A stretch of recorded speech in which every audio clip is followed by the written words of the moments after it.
All right, so get started. Are we recording?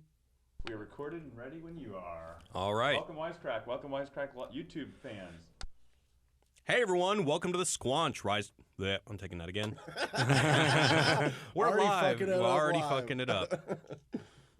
Hey, everyone. Welcome to the Squanch, Wisecrack's Rick and Morty podcast. My name is Jared. I'm joined here by the Squanchers. We got Ryan. Wubba lubba, hey! And unfortunately, Alec is not here with us today, but in his place, we have Dr. Nihilism himself, Michael Burns. How are you, Michael? Hi, I'm good. And I call him Dr. Nihilism because if you watched our recent video on nihilism in Rick and Morty and BoJack, Michael is the writer and researcher of that, and he has a PhD in philosophy and has a significant amount of study on nihilism. Is that correct? Yeah, I guess so. A good amount of study and a good amount of lying around wondering why God's abandoned me in the universe. So, yeah. So you care a lot about nihilism. Isn't that a oxymoron? Why'd you have to bring that up? Yeah. Call me out right then. Yeah. Come on, man. I don't care at all. Yeah.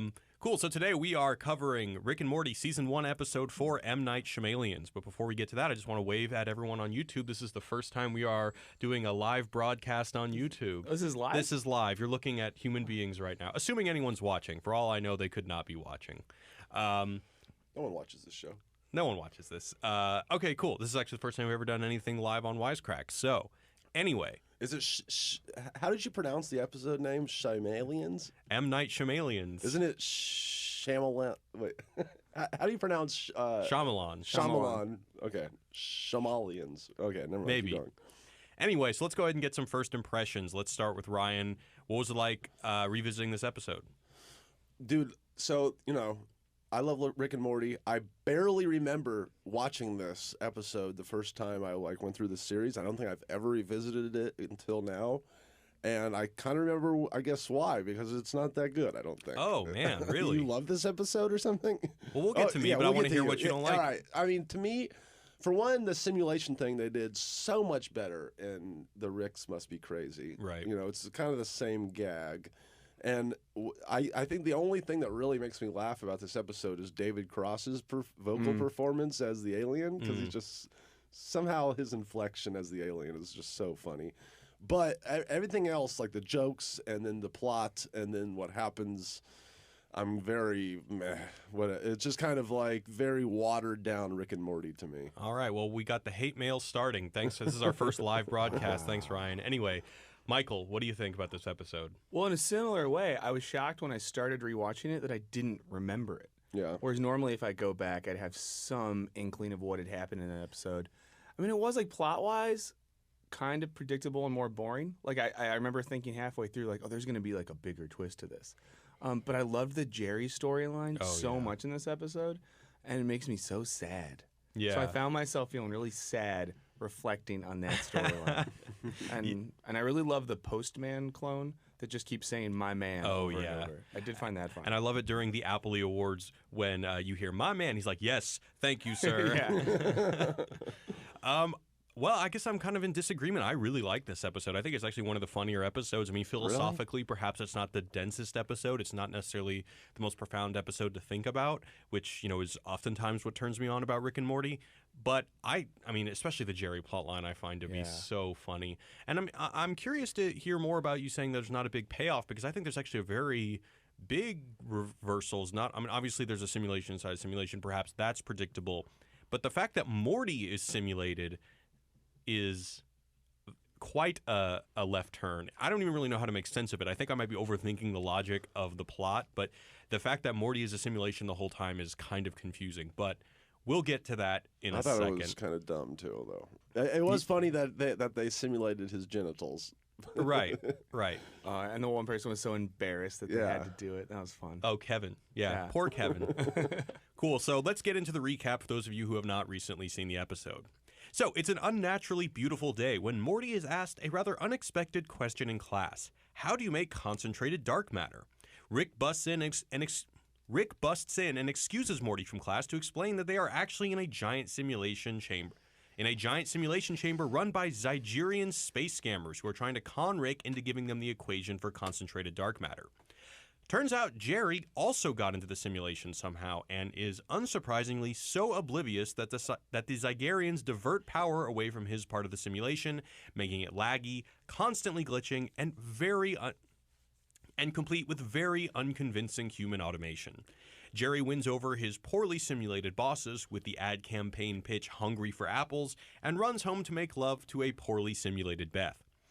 Rick vows vengeance on the Zygerians for bringing Morty in on their scam, so he crashes the system and escapes the simulation to the alien ship, but it turns out to be another simulation, a simulation inside a simulation. The best day of Jerry's life peaks when he wins an Appley for his apples-related marketing campaign, but just then, the simulation crashes. Rick and Morty pick up the disillusioned and depressed Jerry and hijack a spaceship. Needing the juice to outrun the Zygerians, Rick recites the ingredients of concentrated dark matter to Morty, but it turns out they were just in another simulation, and in fact, even Morty is a simulation. Rick and Jerry are let go in an escape pod, and just as the Zygerians are about to make their own concentrated dark matter, boom, their entire space station explodes, and Rick kicks back, satisfied to have gotten rid of those pesky scammers. Back on Earth, Jerry is fired by his real bosses after presenting Hungry for Apples, and Rick drunkenly doubts if Morty is real and if he's still in a simulation. End of episode.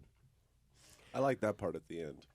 Oh, yeah, it's one of my favorite post-credit sequences. I particularly love when the bosses are like, how does a guy like that go home and make love to his wife? Or maybe they even say have sex with his wife. So the first thing I want to bring up here, this is one of those episodes. We talked about this a little bit in our Show Me the Meaning podcast. We talked about Get Out. We talked about how Get Out is a film that when you watch it for a second time after having this privileged piece of information, knowing what is going on, you recontextualize everything you see, and it's kind of a new viewing experience the second time. And I think that this also applies to this. Once you know that there are simulations within simulations within simulations, and you know that Morty is simulated, you start looking at Rick's plans, Rick's actions in a whole new light. Mm-hmm. And before we get into that, there's one joke at the very beginning of the episode that I think speaks to this in an interesting way, and I'm curious to what you guys thought. So I used to say it was one of my favorite jokes of the series, but then I kind of realized this time, because like you guys, I've only seen this probably one or two other times. It's at the very beginning. It's literally the first line of the episode. Rick is dissecting a rat, and he says, "Oh, this is poor craftsmanship." Oh, yeah. Yeah. So I thought he was criticizing God at first. exactly. Yeah. That's what I thought. But then when you realize that it's a simulation, scenes later, you realize, oh, he's making fun of the programmers of the simulation. Right. But I thought that it was another atheistic joke of him looking at, quote, God's creation and saying, oh, this is just shitty. And I almost prefer thinking of the joke in that light because it relates Rick to God, and saying, like he's criticizing God's work. But then again, well, it does work in that way, though. Well, no, I guess it doesn't. Only on the first time, like you said. Never right. mind. Continue. But then I was thinking, like, well, if that was the case, that would be the most religious moment of the whole show, because then wouldn't that be suggesting that there's some sort of intelligent design? Well, he would just. Whoever designed, or if it's designed, it is shitty craftsmanship. Right. Yeah. Or even the evolution itself did a Right. crappy job with that Sure. or something. But yeah. But no, but I completely read that line the same way the first time. Right. And I thought it was so funny that way, but then you realize that, oh, no, he's just talking about the programmers. Yeah. But anyway, so I want to move on to talking about living in a simulation. Yes, my favorite topic. Your favorite topic. I think one of the things I love the most about this episode is, in classic Rick and Morty fashion, it takes this very cynical view in that people will prefer living in a simulation. They prefer the fake to the real. I have a quick logic question about the plot. Like, part of the reason I don't like it, it's like, how does Jerry end up there? How does someone not know? How did the aliens not know that they're putting a human being into a simulation, or how does that just accidentally happen? Seems like they could have explained that better. I don't know, from the storytelling. I don't know. Storytelling. Did that bother you, Mike? Bothered me. It didn't bother me, but they didn't seem to provide any explanation. Yeah, they didn't just. They go, oh yeah, look, there's another happened. person in there. Like, what? You have people assuming Rick is hooked up to a machine somewhere. Yeah. Don't you have Jerry there too? Then again, it's Jerry. He's so dumb. Who knows Right, yeah, what he would just wander into, or fall asleep in a bag that got sucked I up. just wish I would have Or maybe seen I can- one sentence to explain Yeah. that. I can imagine a scenario where Rick has Jerry in the trunk of his spaceship, and the spaceship gets sucked into a tractor beam by the aliens, and they just put the whole ship into the Well, show me simulation, that scene. and they don't know that Jerry's in the trunk. Yeah, Show me that scene. classic Jerry in a trunk Classic move. Jerry in the trunk move. Even though later we realize that Morty is simulated, I think that's kind of one of the strange things about the episode is the Morty simulation would have to be so advanced for us to believe that Morty's actually a simulation the whole time, because then we would have to believe that the aliens, they put a lot of power into the Morty simulation, but then the Beth simulation has less power in it because she's a lot less convincing than Morty. But I love the part where Morty doesn't care about the scam or that he's in a simulation, and he begs Rick to let him go back to Jessica because the simulated Jessica is good enough for him. Right. This reminds me a lot of Cypher from the Matrix. Is you want to take the blue pill because you want that cheeseburger or that steak. You want that steak, yeah. And I think that you could say this obviously the same thing about Jerry. Jerry loves the illusion. The difference is Jerry doesn't know it's an illusion. Yeah. I like the Jerry plot. I think it's funny, but it's total one-note joke to me that every single scene, like the first scene, is the same as the last scene. It's just like, okay, he is an idiot. He likes simulations better. Yeah, I think and then more and more of that. Yeah, I think you're right. It is totally one note. That storyline itself isn't that diverse or interesting. I think it brings up a lot of interesting questions though. About his person, about him. It's like I think about him, and then just about that question in general, how much would we like some simulated world where all of our desires are immediately affirmed or something like that? What does it say about our humanity that it'd be so easy to potentially fall into that? Yeah. Do you think that there's an element of, is it just that Jerry is so oblivious and dumb, or is it that he perhaps sees that there are some glitchy elements, but he just wants to believe it so bad? No, I feel like that you're supposed to believe Jerry is so stupid that he believes that this is his real life and that he's just killing it now. Yeah. And Morty is more like Cyrus and is like, this isn't so bad. I could live here. Jessica likes me here. Right. Yeah. What else is there to be said about the fact that when he has the best sex of his life with his wife just basically acting like a sex doll? She's just motionless. Oh, but that's so sad. But it made me think of, can I reference a non-Rick and Morty thing? Oh, absolutely. There's this show on Viceland now. I think it's called Slut Ever. Okay. Oh, I've heard about that. Yeah, and it's this woman, Carly something, who's a kind of a sex positivity advocate, and they did an episode on sex dolls and robots. And they showed these super advanced ones, and then they show this woman. She bangs a robot on Continue. the show. And describes it as a really positive experience. Oh, wow. Yeah, and then it brings up that weird thing of what if it is possible to have the most satisfying sex you've ever had with a flesh robot, and what are the implications of that for how we think about sex and relationships? But if anyone wants to watch it, the best clip to watch is on Desus and Mero. Their commentary on this woman having sex with a robot is one of the funniest things I've ever seen. And you get to see it? You don't see penetration. Okay. You do from the perspective kind of the sex doll. Watch this woman have sex with it, and then they cuddle afterwards. Okay. This is unrelated, but since we're on the subject of sex dolls, there's this museum in LA called the Museum of Failure, and it's just all these failed products. And one of the funniest ones is that apparently in China, this product lasted for less than a week. It was a shared economy sex doll. You order a sex doll like an Uber for sex It's dolls. Boy. it's like Uber Eats for sex dolls. You order a sex doll, someone drives it over your house, gives it to you, you do your thing, and then someone from Uber picks it back up, brings it back to the factory, washes it, and then it... But see, the problem probably wasn't the sex doll. It was the momentary interaction with another human while you had to look at them and be like, I'm about to go bang this doll They in the need foyer. drones for that. Yeah. They should have given it more than a week, man. I mean, there's some growth I don't know potential in that I- business model. If it was anonymous, when I swear to God, I don't know this from firsthand experience, Yeah. but if you order a fleshlight, the post address thing on the box is Marshall's Industry Products or whatever, because they're not putting you on blast that you're ordering a sex toy. Right. Right. You can't roll up with the body bag sex doll you're gonna take. Man. Someone could redo this and have a successful version of it. I'm just saying. Yeah. So to whatever Hong Kong/China entrepreneur out there, don't lose hope, brother. Quick question, or unrelated poll or related poll, but are we living in a simulation, Jared? Yes, no, maybe so. Well, I think the better question, and I think that Rick and Morty kind of reflects on, is does it matter? Well, that's another I mean, question. if Yes, we're no. living in a simulation, who knows? Right? Like, my there's no my way answer of knowing. is yes, and my second answer to does it matter is yeah, it does. So how do you I live? want to break through to the other side. So how are you living your life differently? Oh no, it doesn't matter on how I live my life, but it would, if we all found out, if somebody said, "Hey, guess what? I'm the player one, and I have proof," I think it would drastically change how everyone behaved. Would you not? Well, so if we think back to the Rick and Morty episode, they're living in a simulation, but the simulation seems to have a particular purpose. There is a reason for the design of the simulation, and that is to extract the equation for concentrated dark matter.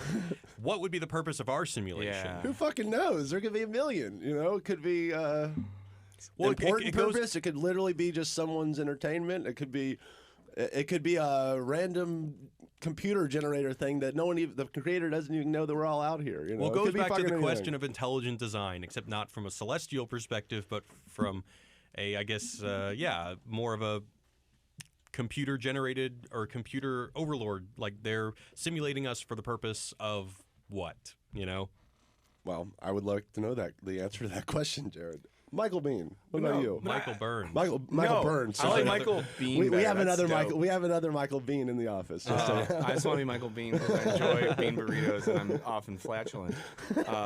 No, but I think the problem with the simulation logic for me is the same problem I have with religious logic. It's like, what would the point really be?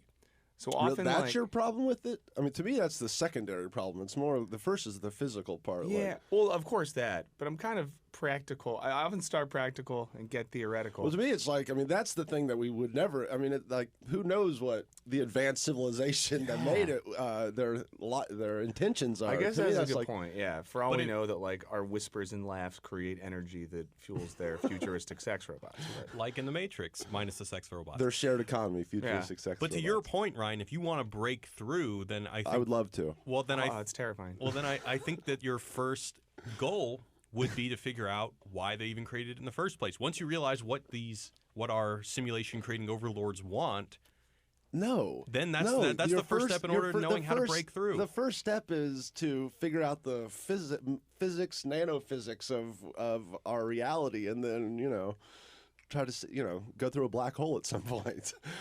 And then you go over and find the intentions.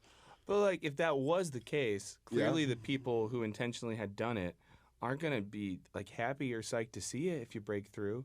Well, So I don't you're- give a fuck. They made me. I'm gonna go Well, hang out with them. how do you know they're not going to try and thwart all your efforts? What if it's just completely futile? They probably would. I mean, all this is kind of there's a level of who the Yeah. fuck knows anything. I'm just asking, if we live in a simulation, Ryan, what is the concentrated dark matter of our reality? I wouldn't tell you that even if I knew.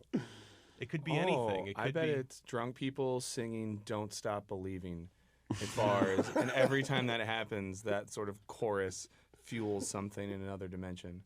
Why else would that song exist? That's a good question. So you're saying that we should continue to sing "Don't Stop Believing" because it'll give our digital overlords incentive to make our reality more palatable? Maybe.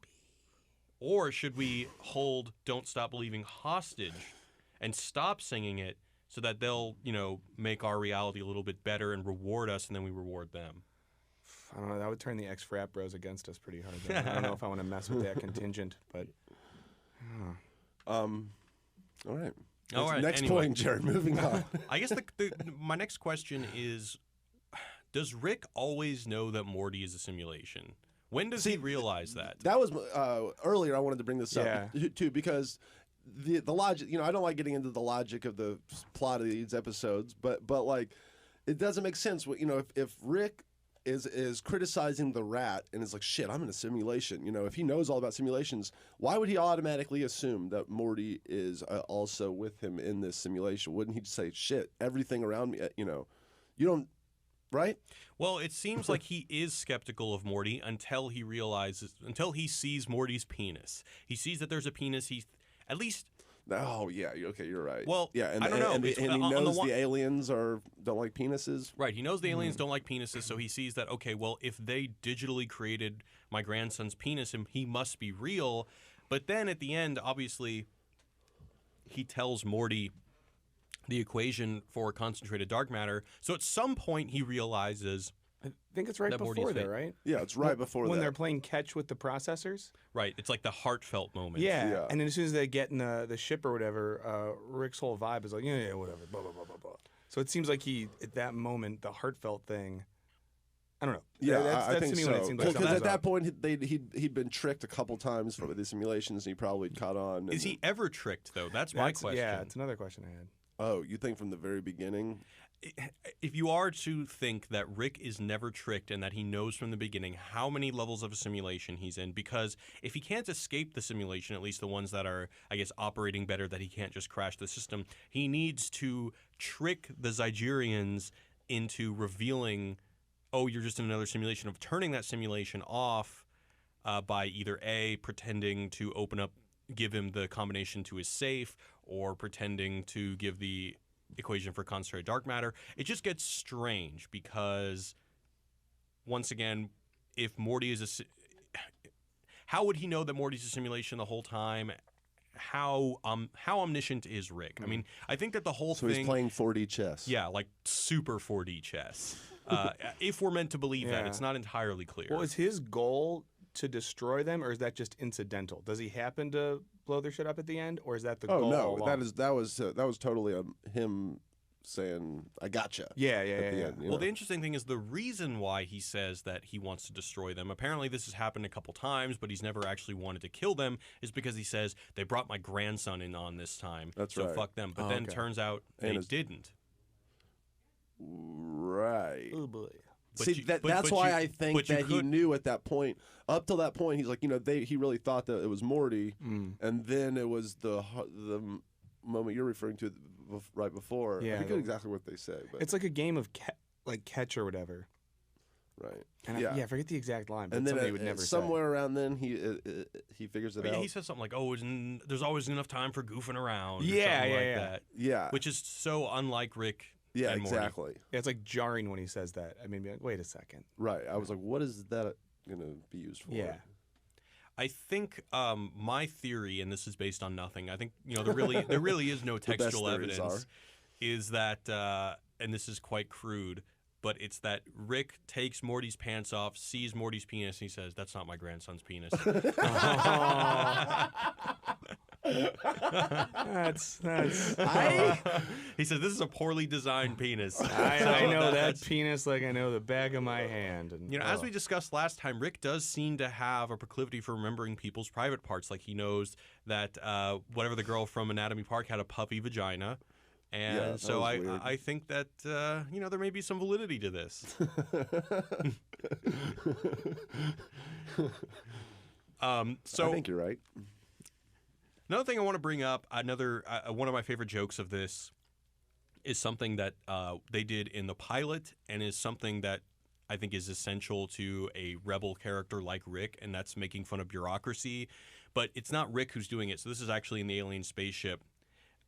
So the Prince Nebulon says, "How did this happen? Where's the abductions department?" And the Nigerian says, "Hey man, abductions just followed acquisitions orders." And then another Nigerian says, "Don't put this on acquisitions. We only acquire humans that haven't been simulated."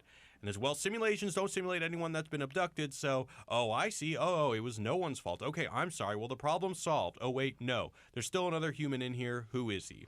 Oh yeah, so you kind of answered my question before, but I forgot about that conversation about how Jerry ended up there. Right, it's alien bureaucracy. Alien bureaucracy. That's yeah. an acceptable answer. And I love Yeah, it's when we have advanced societies that have spaceships and simulations within simulations, and yet they still haven't overcome the red tape. Yeah. Always a good joke. Always a good joke. There's also a really funny detail when Morty is in the simulated version of his school. There's a poster in the background. I love how there are some details of everything is just simplified. There's a poster in the background that I don't believe is actually in the real world math class. It says 2 + 2 = 4. Math! !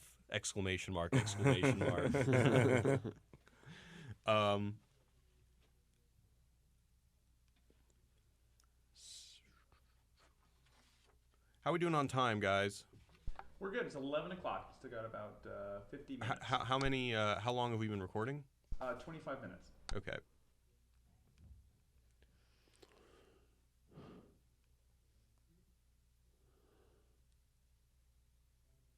I'm wondering if you guys think that there's... So obviously the Nigerian scammers are a play on Nigerian scammers. I'm probably reaching a bit here. I actually just noticed that. Thank you. Oh, yeah, you know, like Yeah. the Nigerian email scammers. I'm a prince in Nigeria. Send me all your money or something kind of Right, thing. exactly. And I was wondering, this might be a stretch, but, you know, Nigerian scammers scam you by selling you this kind of idealized reality of like, you know, oh, I'm about to give you $1 million free dollars. All you got to do is give me your bank account number so I can put a hold on some diamonds that I need to transport to the United States. And people just buy into that because, like, oh my God, free money. And in a sense, really, it's like senile senior citizens that get the email and are like, whoa. And they use like romance and stuff to play off it. So like there's crazy, dudes in Nigeria that will like court like older women online. Oh wow. And that's how they get like when they're successful, that's often how it goes. I had down. a friend's grandpa with dementia that literally emptied his bank account like 5 times to these people on like the phone and stuff. I don't know if they were Nigerian princes, but it was the same kind of shit. That's really unfortunate. But, you know, your point about romance is... that's another weird thing. It's like they bait Morty with the romance of Jessica, but then again, he's a simulation. So unless we think that at some point the real Morty is switched out. Do you guys think that at all? No. Yeah, I don't think so. It actually makes the school simulation thing weirder because you're looking at a simulation Morty in a simulation of school, so there's no human characters in that whole scene, right? Except for Rick.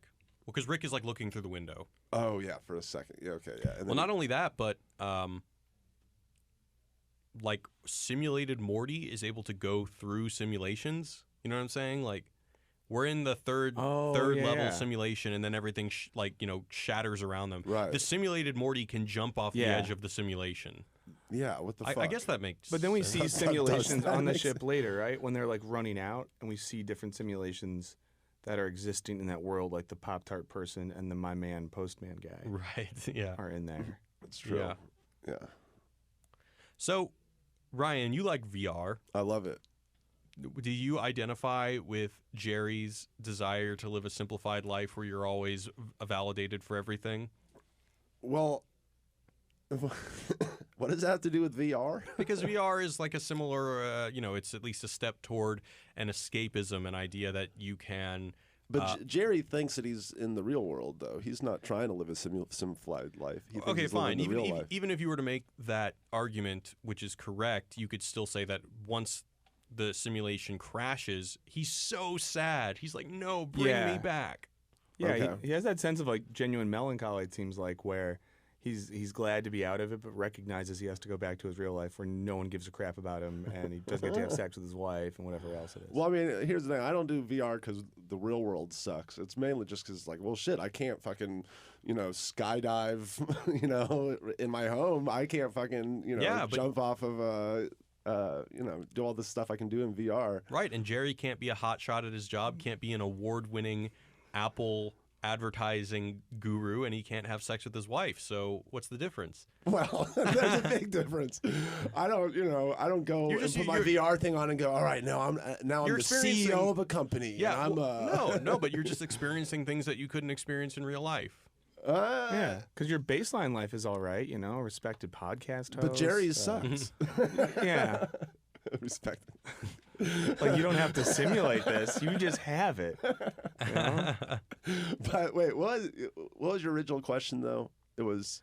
I guess part of the reasons why this episode is dark and kind of the element of darkness that comes from this, which is present in pretty much all Rick and Morty episodes, is that there's a significant argument that we prefer even a poorly created alternate reality that's more idealized, that's more, and I think that Jerry's thing, although sad, does speak to something that I imagine is within all of us, that, we all want that affirmation, we all want that escape, I think that there's a desire in all of us to live in a constructed reality that I think Michael said earlier, that kind of fulfills our desires.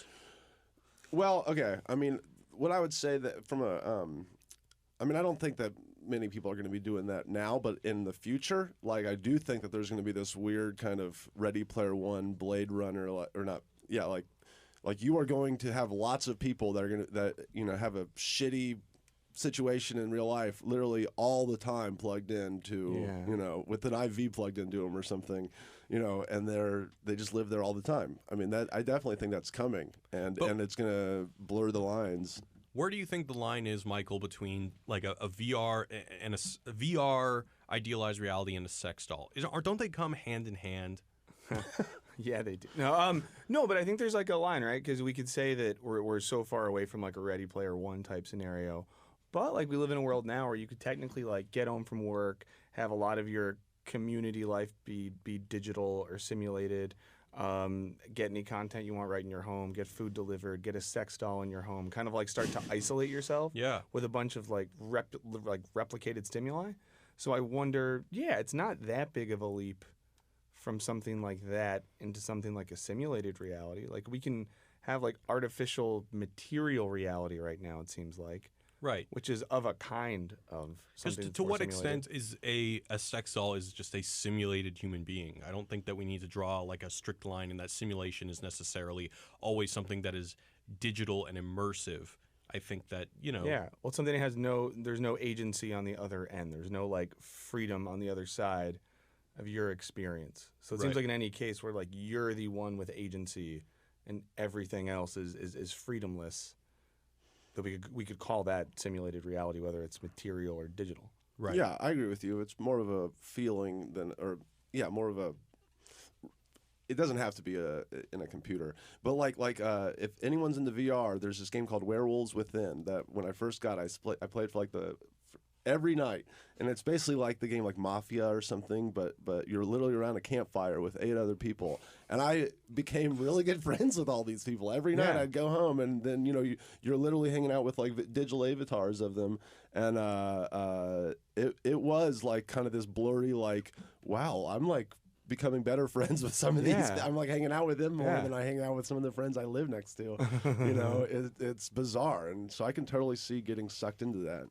And how do you feel about those friendships? Like, do you is that friendship any less authentic than than the one with your neighbor? No, I mean, I obviously don't know what they look like in real life, but I mean, then that's a little strange. But no, it's another person connected to an avatar. It's good enough for me. To this same point, we have a movie podcast that. One of our contributors is Austin, who's Michael's ex-roommate. Yeah, we've never met him. I've never met him. I bet a lot of podcasters don't even know that. But yeah, like he's lived in New Zealand most of the time. We do it. He lived in the UK. He's moving to New Zealand. Allegedly.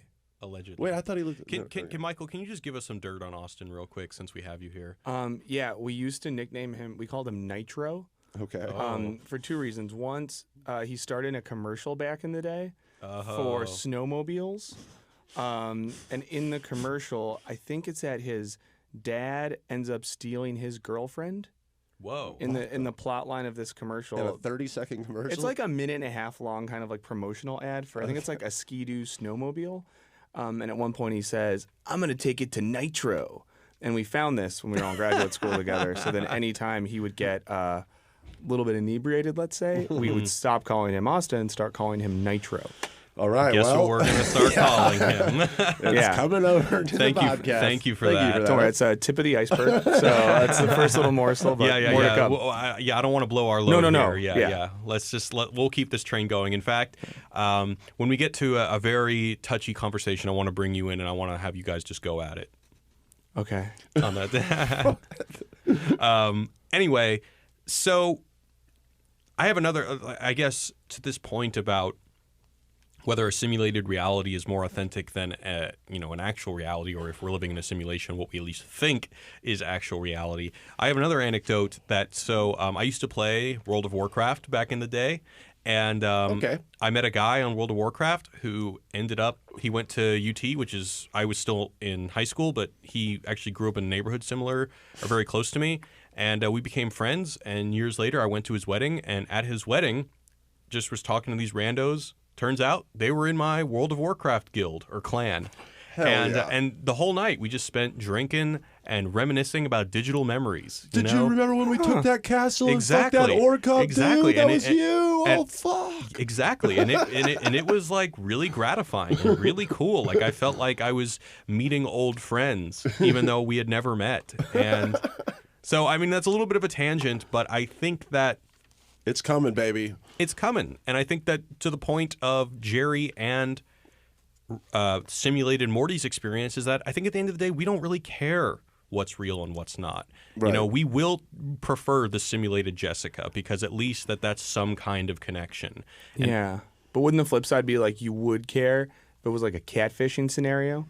If you like met someone online, whether it was a friend or a romantic thing, and you were meant to believe they were one person, like some guy with a philosophy PhD who was in Scotland and then went to Australia or whatever, and then you find out it's actually like, you know, like I don't know, an Albanian 57-year-old woman who modulated her voice and used that identity or something. I don't know, but I think that's there's that's a different thing, right? But I don't think so. I think, I think the question is up until that point, before you realize that it's a catfish, is it not an authentic connection? But what if, like, so the Warcraft Guild, I mean, I don't know, did you imagine they were particular people of a particular ilk? Like, if you found out it was a bunch of 74-year-old women at this wedding who are like the grandmothers of the bridal party? Do you remember when we took the castle? Yeah. I like that. Well, you're asking, would that change the way I contextualize my experience playing the game? Yeah, or would it bother you if, like, what's the werewolf game? Werewolves Within. Yeah, I don't know. Like, I don't know Ubisoft. if yeah, like, what if people?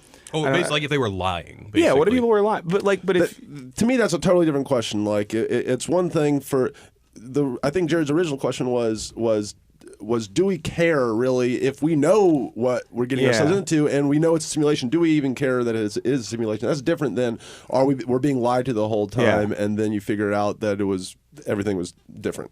Well, so there's two different things here. One is with Jerry, the question is, you know, when we realize we're being lied to, does it make things less meaningful? But with the Morty line that I read earlier about him, I know it's simulated Morty, but let's pretend for a second that it isn't, with him saying, I don't care that this is a simulation, Rick. Let me go back and be Jessica's girlfriend because I'll even prefer the fake Jessica. And so I guess if... So yeah, I like, guess it's weird because, like, on the one hand, like an NPC in a video game, like a computer-generated person, like, I don't feel authentic connection with them. Now, granted, you know, I would never... Now, having said this, this kind of brings up weird questions about, like, people who, you know... Uncanny Valley.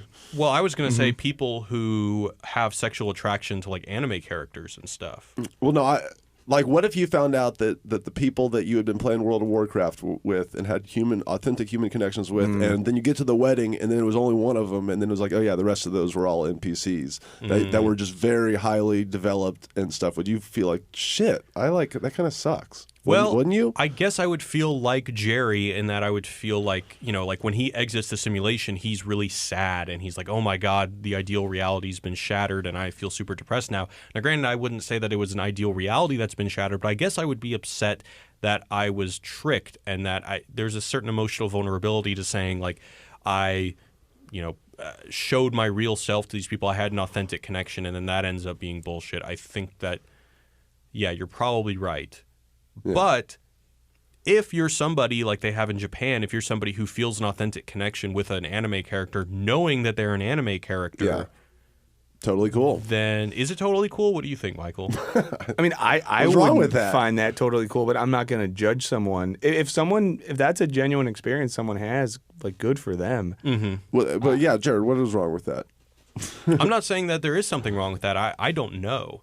On the one hand, it's certainly tempting to say that we should put value in human-to-human connection, but then I ask myself, but why? I mean, I think there's like a shared, I'm going to sound like a hippie for a second, but there's like a shared fragility and vulnerability about being a human because we're just so terrible and fucked up that I think builds something.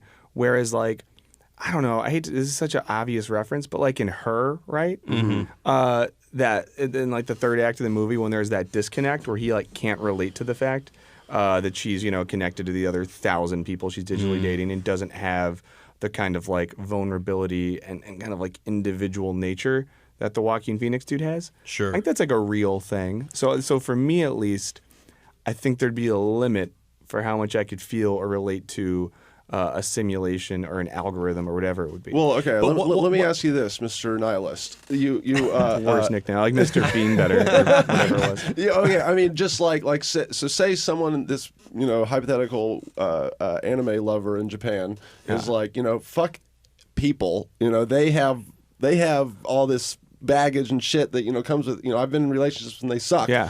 But this anime person, this idealized person on this cartoon I love, I know them. I have seen enough of the shows. I know how they're going to react and behave, and I love them for that. And I would just be skeptical of how long that could last. In terms of like several seasons. Yeah, but yeah, And so a movie. Yeah. No, but if that works for someone, once again, I'm not saying that is objectively morally bad. I am saying Just not like, for you. Yeah, when I think about whether it's like a friendship or a romantic relationship, the reason we continue to hang out and like certain people is because they're kind of like fucked up and dynamic and weird, and they change and they alter, and they're not like algorithmic in how things happen. Like that's what makes human relationships interesting or dynamic. That doesn't say that there's inherent meaning in any of that. It's all just random shit. But it makes it fun or interesting, at least for some people. But what if the algorithm was so complex that it could Simulate a real person. or just simulate the vulnerability and all those elements that are quote unquote human, the vulnerability, the uncertainty, the self-doubt, all those things that make a human connection special. What if even that could be simulated? Well, there you go. I don't know.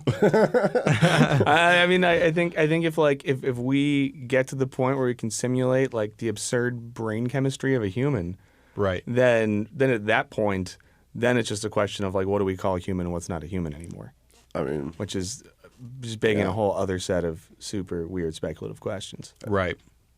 kind of similar note. Have y'all seen the deep fake videos online? I've seen a couple of them, yeah. Have they? Do you know what that is, Michael? No.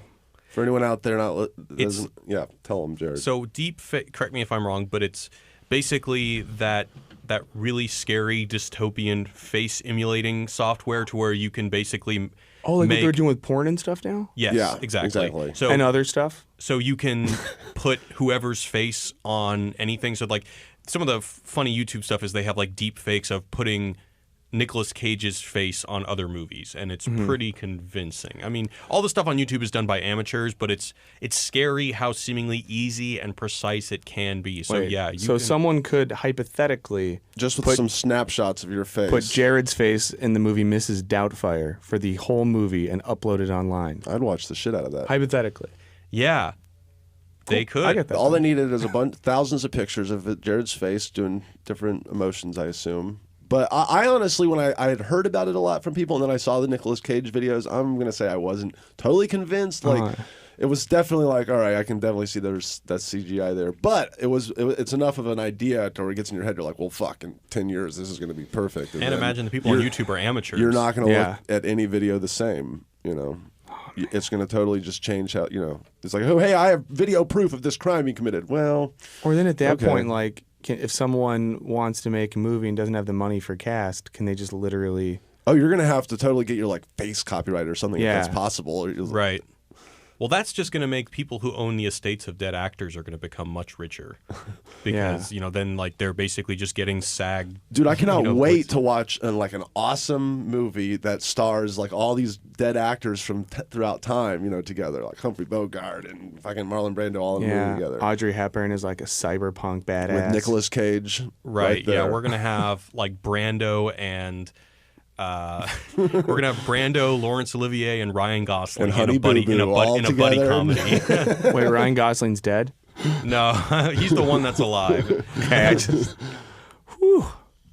All right, how are we doing on time, guys? We are now at 45 minutes. All right, let's move on to the mailbag. All right, we're gonna move on to the mailbag. So I've got some questions picked out. This one is from Kristen. She says, I was saddened to hear that nobody sent you Rick and Morty porn names when you asked for them 2 episodes ago. Yay, Kristen. I thought of some off the top of my head while I was listening, but failed to actually send them along. I imagine some social loafing occurred for the rest of the listeners too, because there's no way the internet would intentionally not actually deliver on this. Anyway, here's what I've got, and may the Lord have mercy on my soul. So, we're going through Kristen's Rick and Morty porn names. And for those of you who haven't listened, Ryan looked at the most the most popular Rick and Morty porn on Pornhub, and it was called Dick and Morty, which we didn't think was terribly inspired.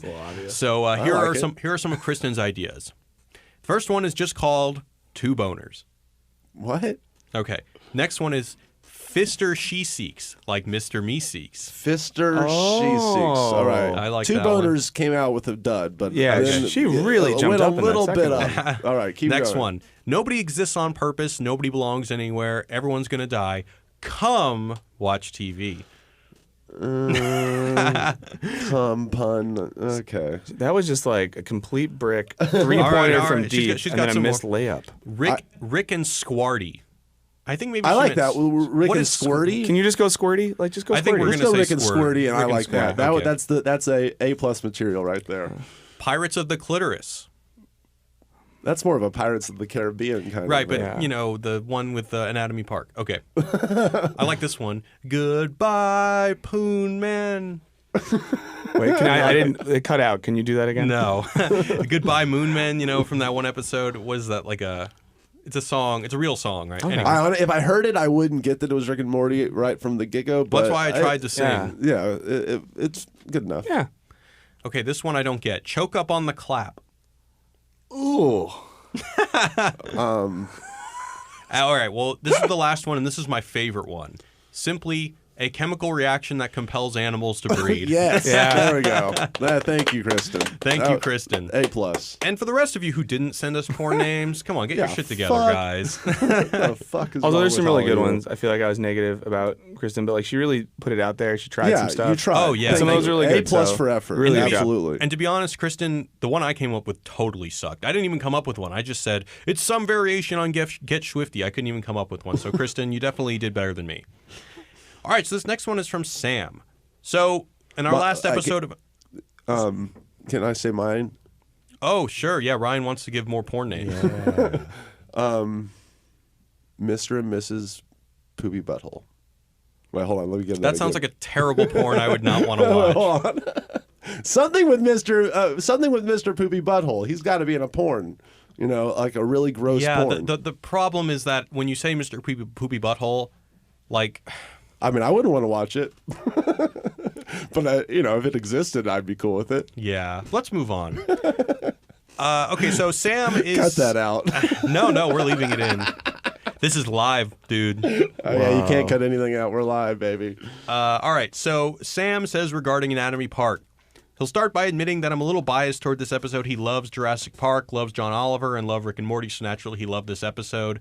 So we did not really get all the references in the... There's a lot more Jurassic Park references that he totally killed it on. Sam totally killed it on pointing out. So I'm just going to go through some of the stuff he pointed out that we did not get. So first, here are the Jurassic Park allusions. The robot Reuben presentation equals the cartoon DNA presentation in Jurassic Park. Dr. Xenon Bloom equals John Hammond. Poncho equals Dennis Nedry. Hepatitis C saving the day is like the T-Rex. The Jurassic Park final escape scene where everyone is in the main building hanging on suspended skeletons trying to escape the raptors.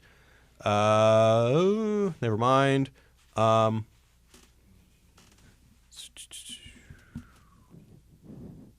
This is live, Jared. I know. All right. So the next, those are some of the references from Jurassic Park. He also wanted to point out some of the references from Disneyland. So he says, lots of obvious references, but my favorite is the guy in the costume. It looks like some sort of Pluto-Goofy hybrid. Ploofy? Gluto? But there's a part where they go in the lungs and they're standing on the catwalk. Ploofy catches up to them as the doors are closing and takes the head off the costume. Dr. Bloom points to him and says, put that back on.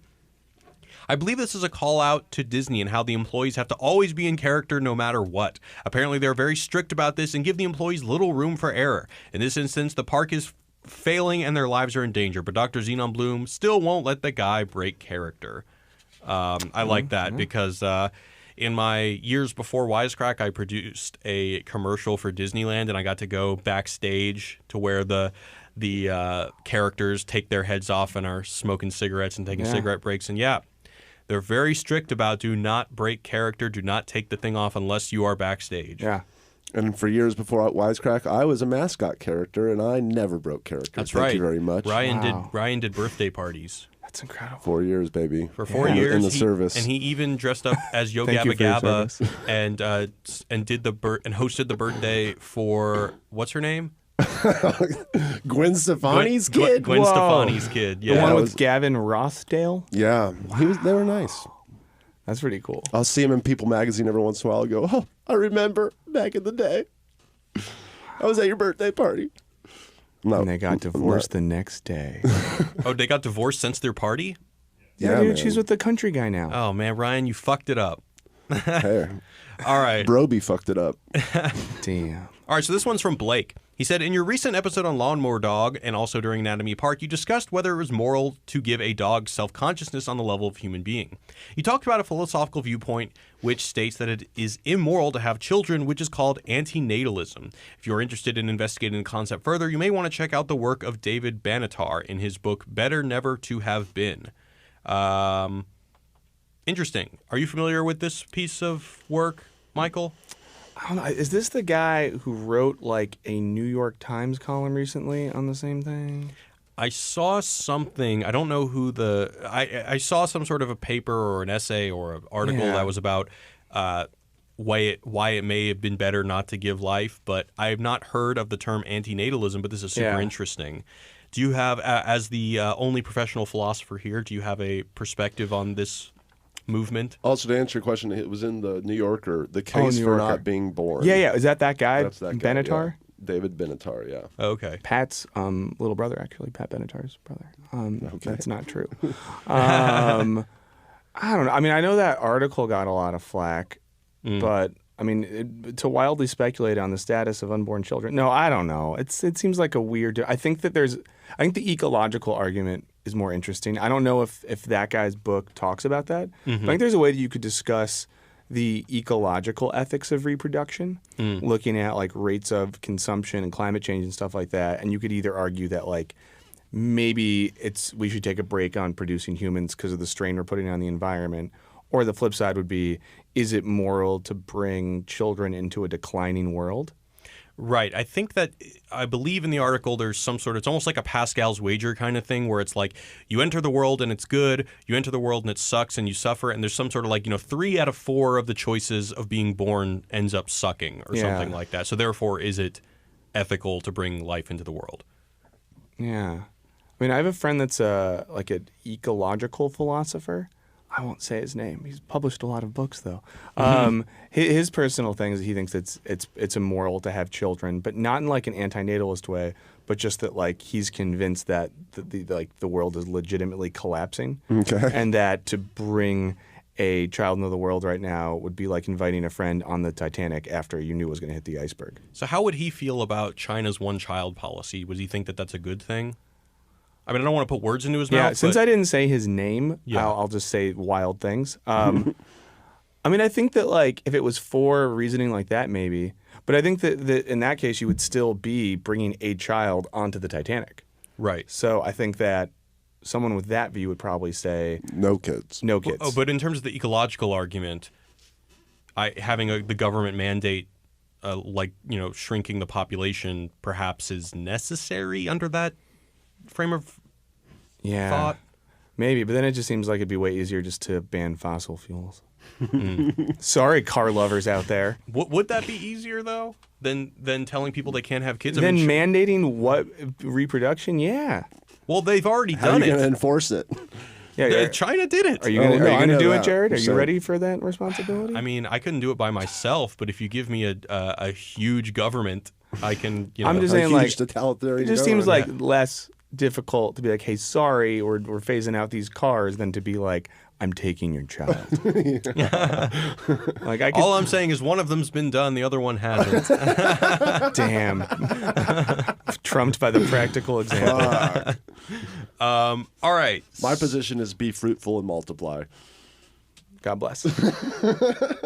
So this is from Chris. JK. He said, first of all, I love your podcast. Thank you, Chris. Though I must admit that I don't agree about your viewpoints on Morty Anatomy Park, even though it's one of my least favorite episodes, I think it shows us a lot about Morty's characteristics and his relationship to Rick. I don't think that they made Morty more brave because someone had to push the plot forward now that Rick wasn't there or because he wants to get laid. Instead, I think it says something about how Rick's presence affects Morty. When I'm with someone who is smarter, more brave, or outgoing than me, I immediately fall back and become more nervous and questioning. And I think that's the same that we see with Morty. Without Rick there to either undermine him or make him feel bad or dumb, he has more space to be himself, or at least the person he wants to be. As someone who studies psychology and knows a thing or two about abuse and abuse victims, this seems like total normal behavior when the victim of abuse feels in a safe space from their abuser. And with Rick not being physically able to get there within seconds like everyone else, Ruben's body could be a safe space. So what do you guys think about this? Do you think that Morty is braver in the Anatomy Park episode because Rick is not there? That's an interesting point.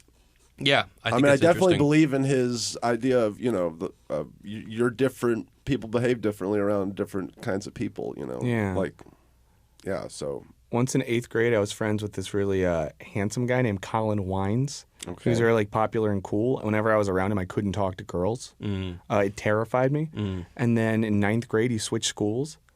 And I got my first girlfriend and got more friends because it was easier for me to be myself when I wasn't friends with the handsome popular guy. Wow, what an asshole that guy is, being all good looking and shit. Yeah, I hope he listens to this and I hope your life fucking sucks. No, kidding.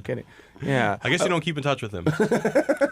What? No, I think he became an evangelical Christian financial planner, and I saw that on Facebook, and I was like, yeah, I'm good. Okay. Because I'm faithless and poor, so I don't need either of the services. But I wonder, I do wonder if that, was it Chris? Is the name there? Yes, Chris. Yeah, I do wonder, and maybe this is too heavy to talk about, but yeah, I think there might be a line, though, between Rick being an abuser and an asshole. And I think that's a different thing.